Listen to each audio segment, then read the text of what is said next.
The great thing about Ferraris is there are always two ways to look at them. You can either just stand back and take in the overall car and admire it.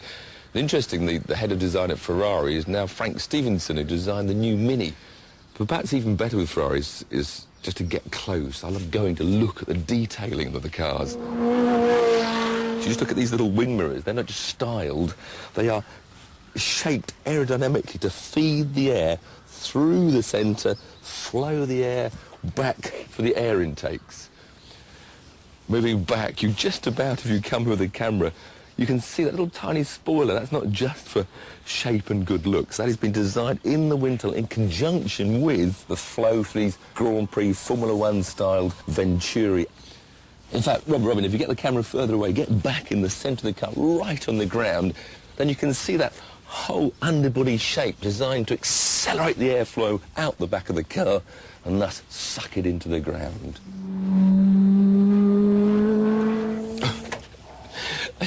You can't believe how light that is. Of course, it's all aluminium like the rest of the bodywork. I think you can't help but look at these huge plenum chambers that dominate the view. In fact, the engine itself is right down in here, actually underneath that rear window. The most amazing thing about this is a V8 engine, 4.3 litres. This now produces 490 horsepower. Now, that is more than the Ferrari F430 supercar. Such is progress. Now, that's plastic, because Ferraris say that if that had been glass, it would be too much weight too high, and that would spoil the handling. I think they got a bit too far on that one. Don't you wish your girlfriend was hot like me? Don't you wish your girlfriend was a freak like me? Don't you? Don't you? They take so long. They're all supposed to be quicker, but they still take long. When you want to get going, must be finished. So it must be time to... Now, here's a tempting little button, launch control, to make the perfect start every time.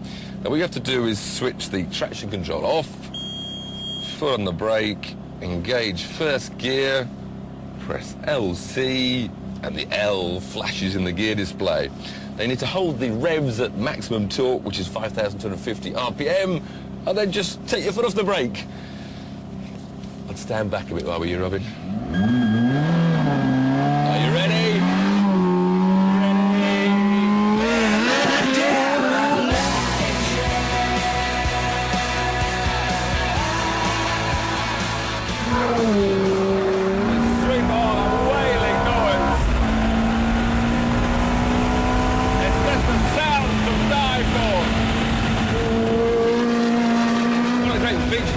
This traction system also adapts the gear change time, the suspension settings, as well as increasing or decreasing traction control. It's got 5 settings. You can start right down in snowy conditions. It's then got rain, sport, race, and then totally switched off. So then we'll start in the normal dry setting of sport. See how we get on from there.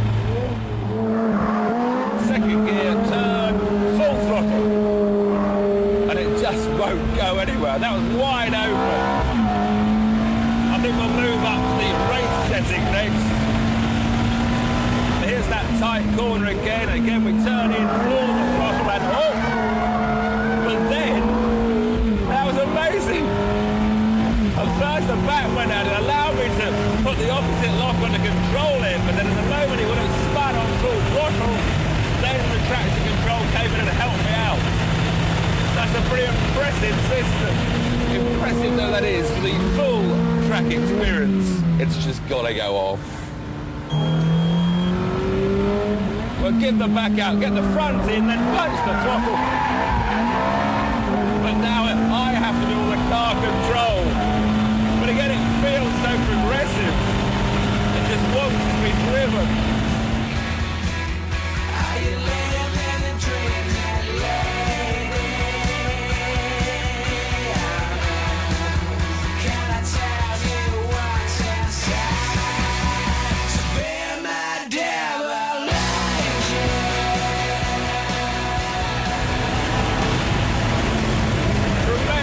braking capabilities. Those carbon brakes are just fantastic.